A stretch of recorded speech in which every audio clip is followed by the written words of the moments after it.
가을철 야외 활동이 늘어나면서 야생 진드기에 물려 감염되는 쯔쯔가무시증 환자가 급증하고 있습니다. 환자의 70%가 11월에 발생하는 만큼 철저한 주의가 필요한데요. 예방법부터 치료법까지 정리해드립니다. 박현수 기자입니다. 본격적인 가을 단풍철을 맞아 야외 활동이 증가하고 있습니다. 하지만 이런 때일수록 야생 진드기에 물려 감염되는 쯔쯔가무시증을 조심해야 합니다. 질병관리청에 따르면 10월 첫째 주에는 43명, 둘째 주에는 117명으로 감염 환자가 3배 가까이 급증했습니다. 연도별로 살펴보면 2019년 4,005건, 2020년 4,479건, 지난해에는 무려 5,915명의 환자가 발생했으며 이 기간 동안 10월에는 2,598건, 11월에는 8,446건으로 가을철에 집중됐습니다. 쯔쯔가무시병은 진드기 유충에 물려서 진드기 유충 내에 있던 오리엔티아 쯔쯔가무시라는 세균에서 발생하는 감염병, 열병입니다.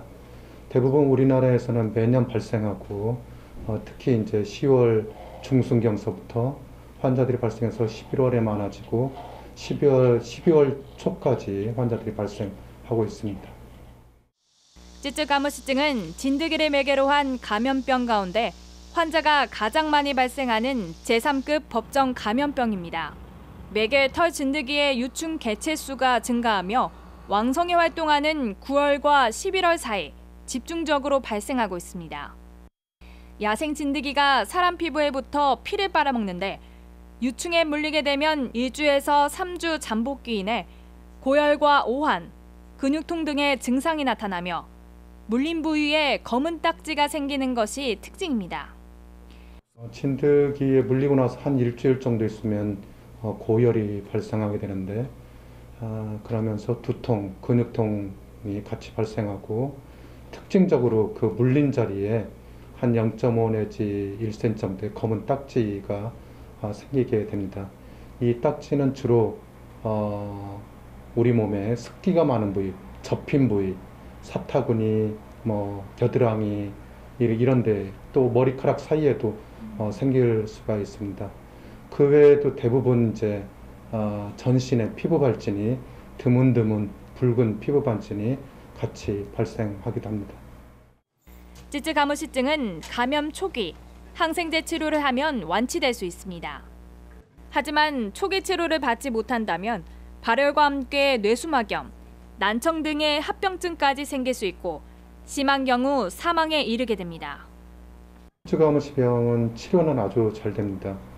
독시사이클린이라는 항생제를 쓰면 하루 이틀이면 열이 떨어지고 대부분 3일에서 일주일 정도 치료를 하게 되는데 치료가 늦어지면 심장의 염증 또는 콩팥의 염증으로 드물게 사망하는 사례도 있습니다.